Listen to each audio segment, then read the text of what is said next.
안녕하세요. 남인숙 작가예요. 오늘은 T님 이야기 들어볼게요. 저는 40대에 들어선 구독자입니다. 학창시절에 끊임없이 가장 가까운 가족과 비교당했고 그러면서 열등감을 많이 느꼈습니다. 이제는 저와 그 가족을 비교하는 사람도 없는데 아직까지 그 감정이 저를 괴롭히고 있습니다. 나이가 먹으면 나아질 줄 알았는데 제 마음은 아직 그 시절 그대로입니다. 심지어 각자 가정을 이루고 나니 제 열등감조차 자식에게 대물림되는 것 같아 더 힘듭니다. 가까운 사람에게 속마음을 털어놓아도 보고 신앙의 힘으로도 어쩔 수 없습니다. 그 가족과 저는 이제 각자 가정도 이루고 있으니 그냥 인연을 끊고 남남처럼 살면 마음이 나아질 것도 같은데요. 저희는 겉보기에 너무나 화목한 가정이라 저 혼자만의 열등감으로 다른 가족까지 힘들게 하고 싶지 않습니다. 그래서 속으로만 이 못난 마음을 품고 있습니다. 저는 비교의식, 열등감에 치여 아무것도 시도하지 못하고 제자리인데 그 가족은 계속 승승장구하며 살고 있어요. 그는 아량 넓게 항상 저를 챙기고 아껴주는데 그럴수록 저는 더 스스로가 비참한 기분입니다.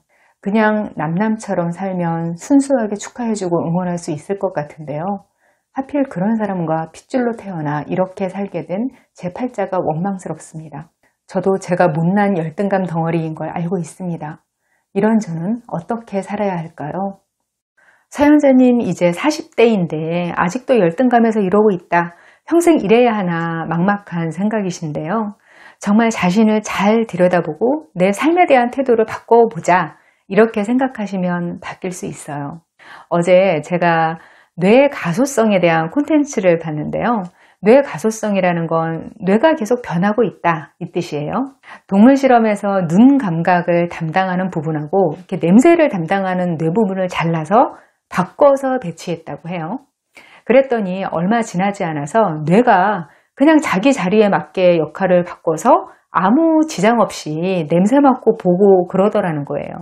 사람은 진화 과정에서 뇌가 환경에 따라 유연하게 변하는 걸 선택했어요. 그래서 실험실 동물보다 훨씬 더 빨리 뇌가 적응하고 변해요. 그게 어느 정도냐면요. 사람이 왜 꿈을 꾸냐는 것에 대해서 이런 이론도 있어요.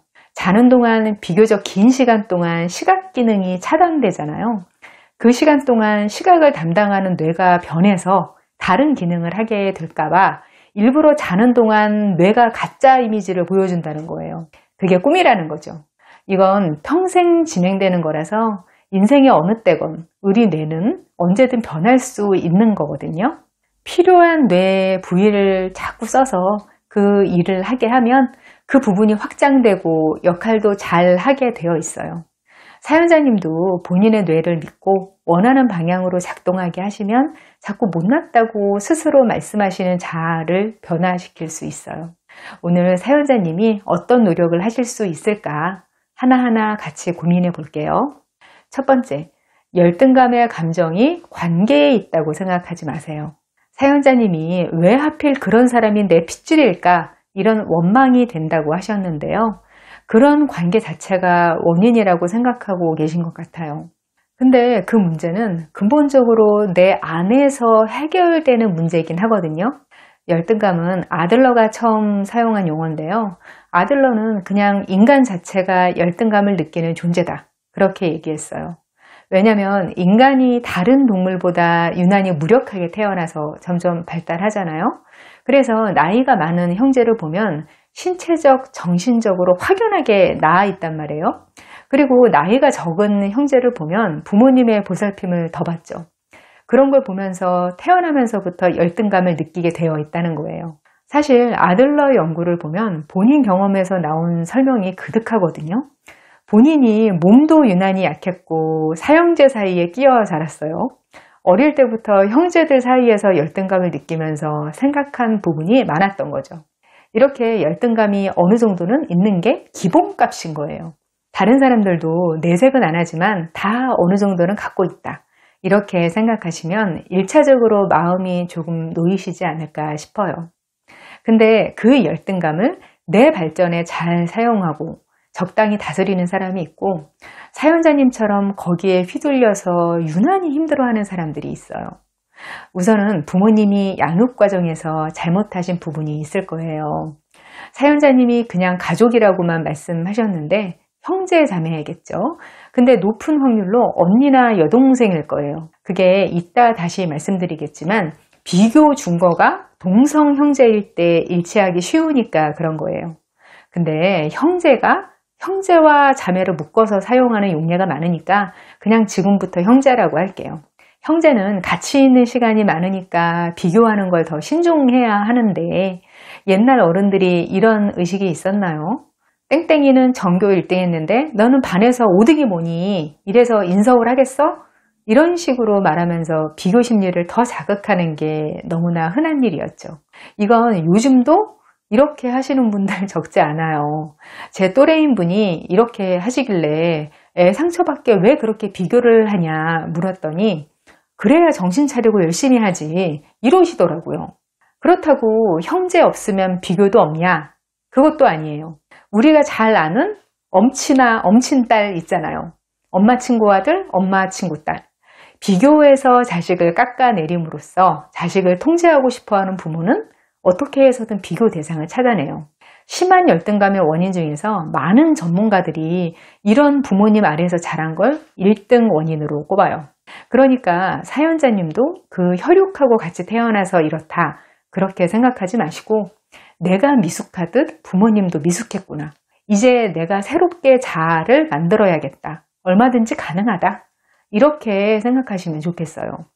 그리고 부모님 말고 그 다음으로 열등감에 영향을 미치는 게 자존감이거든요. 자존감은 사실 유전적으로 갖고 태어나는 면도 있고 자기 스스로 의지를 가지고 만드는 부분도 있어요. 저는 어른이 되고 나서 부모님 말고 다른 곳에서 엄청 비교당하면서 가스라이팅을 당한 적이 있었어요. 그때는 어리기는 했지만 어느 정도 사회 경험을 하고 나서 자존감이 좀 자리 잡고 나서였거든요. 누구누구를 봐라. 너는 왜 그렇지 못하냐? 이런 식의 말을 아주 계속해서 들었는데 열등감이 생기지는 않더라고요. 당연히 스트레스는 받았지만 그게 말하는 사람에 대해서 환멸이 느껴진 거지 그 사람들이 끌고 온 비교 대상한테 열등감이 느껴지지는 않았어요. 별 시답지 않은 걸로 비교를 하고 앉았어. 이렇게 생각했던 것 같아요.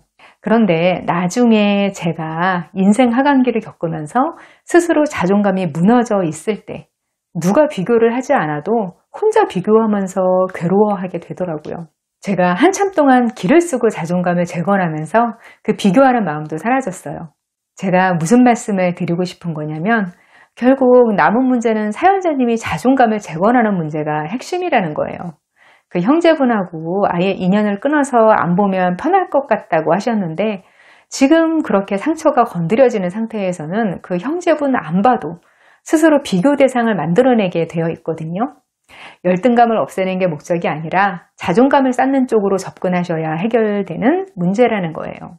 사연자님이 당분간 내 자아 재건을 집중적으로 해야겠다 이런 생각이 드시면 좀 안정될 때까지 한동안 그 형제분 안 만나셔도 돼요. 다른 가족들한테는 당분간 덜 만나는 명분을 만들어서 말씀하시면 돼요. 내가 원하면 하는 거지. 가족 분위기 생각해서 절대 못하고 이런 건 없어요. 자존감을 차근차근 재건하는 작업은 내용이 오늘 말씀드리기에는 너무 많고요. 어른성장학교 채널에서 자존감 검색하시면 콘텐츠가 여러 개 나와요.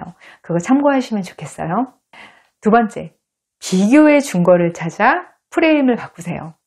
우리는 아무하고나 비교하면서 열등감을 느끼진 않거든요. 미국 농담에 이런 게 있어요. 아빠와 아들이 대화를 하는데 아빠가 이렇게 말한 거예요.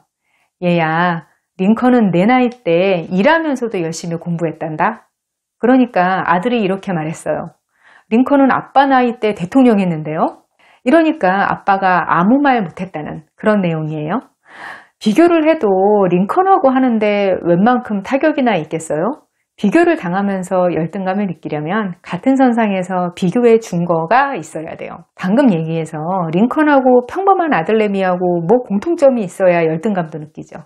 만약에 사연자님 형제가 전교 1등이다. 그런데 사연자님은 전교 꼴등이다. 이랬다면 오히려 별로 열등감이 없었을 거예요. 꼴등할 정도면 공부를 못하는 게 아니라 아예 버린 거거든요. 그러면 그런 사람한테는 성적이라는 준거로 하는 비교는 의미가 없는 거예요. 저는 사연자님 비교 준거가 뭐였는지는 몰라요. 다만 학창시절에는 그게 주로 학교 성적이니까 예를 들어서 가정하는 건데요. 형제분하고 같은 비교 중고를 갖고 달려갔으니까 열등감이 생기고 힘드셨던 거죠. 아마 사연자님도 성실하고 공부 열심히 하는 학생이셨으니까 비교 대상이 됐던 거죠. 이제부터 사연자님은 자유의지를 온전히 갖게 된 성인이시니까 새로운 비교 중거를 세우고 오래전 부모님이 만든 비교 중거에서 벗어나세요. 공부, 월수입, 자식 공부 잘하는 거 뭐 이런 걸 인생 순서대로 계속 비교 중거로 삼으면 평생 열등감에서 벗어나지 못하는 거거든요.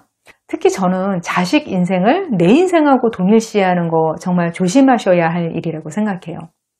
지인 한 명이 어릴 때부터 친한 친구가 부잣집 딸이었어요. 대학교 다닐 때까지도 별 느낌 없다가 사회생활 시작하면서부터 인생이 확 달라지는 거예요. 그 친구는 아버지가 운영하는 회사에서 일하다가 그 건물을 물려받으면서 사장이 되고 20대부터 슈퍼카 몰고 다니고 그런 모습을 보면서 열등감을 느낀 거예요. 그러다 결정적으로 힘들어진 게 결혼해서 자식을 낳으면서부터였어요. 친구는 육아 도우미 여러 명을 채용해서 편하게 육아하고 온갖 사교육 편하게 시키고 미국 유학까지 다 계획하고 있는 거예요. 그래도 그 친구하고 자기는 학생 때까지는 별 차이 없이 생활했는데 지금은 두 사람 애들이 5살도 안 됐는데 벌써 계층이 확 갈리는 느낌인 거예요. 그러면서 엄청 힘들어 하시더라고요. 왜냐면 내가 이끌어줄 수 있는 자식 인생이 내 인생하고 동일시되는 느낌이 들면서 같이 나락으로 떨어지는 기분을 느끼는 거죠. 근데 그거 실제로는 아니거든요. 우선 자식의 인생은 내 거하고는 별개고요. 나는 그 자식이 독립할 때까지 보호하고 지지해주는 것까지가 역할이에요. 자식 인생의 질이 돈으로 정비례하는 게 진짜 아니거든요.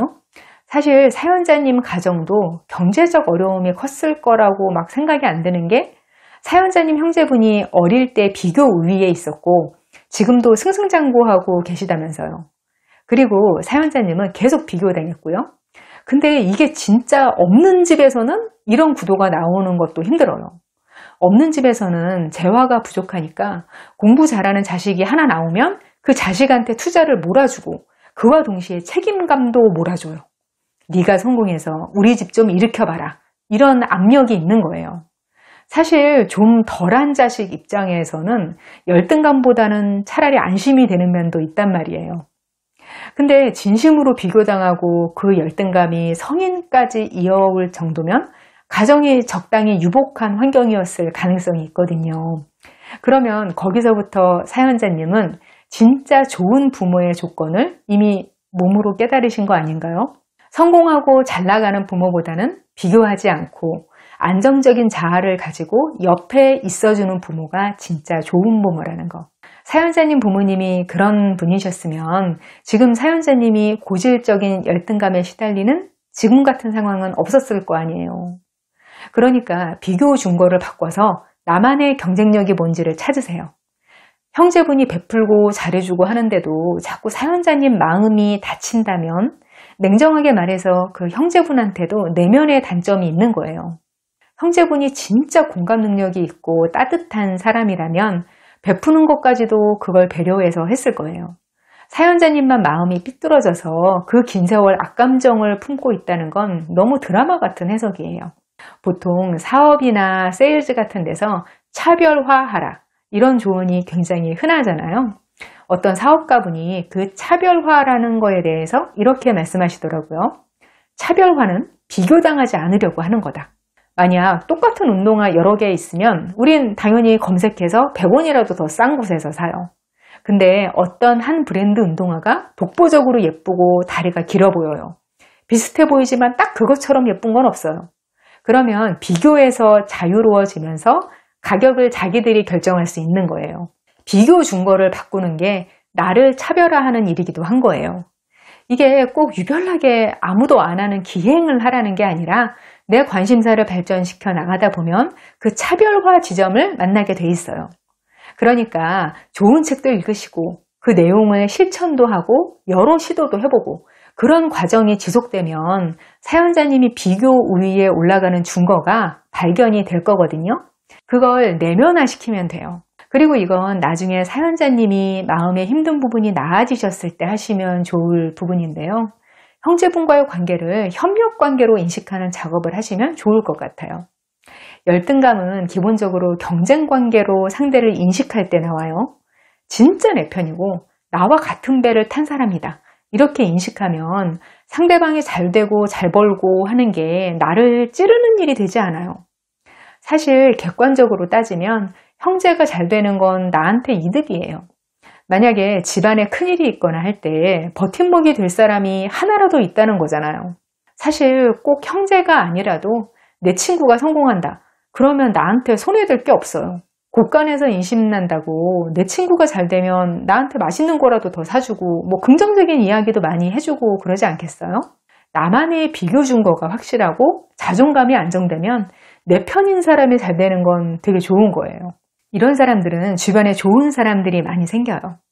나중에 사연자님이 마음에 좀 더 여유가 생기시면 이렇게 프레임을 바꿔보시면 나한테 꽤 괜찮은 우운이 있구나 이런 생각이 들면서 더 긍정적으로 상황을 바라볼 수도 있게 될 거예요. 오늘은 열등감 때문에 힘드신 상황에 대해서 이야기를 나눠봤는데요. 만약 사연자님이 심리적으로 진짜 많이 힘든 상황이시면 전문가의 도움을 받으셔야 할 수도 있어요. 열등감이 우울증 증세로 나타나는 경우도 있거든요. 그럴 때 인지치료를 받는 게 효과가 있다니까 상황에 맞춰서 참고해 보시기 바랍니다. 저와 더 깊은 소통을 하고 싶으시면 네이버 카페 어른성장학교로 오세요. 저는 다음 이 시간에 여기서 또 만나요. 기다릴게요.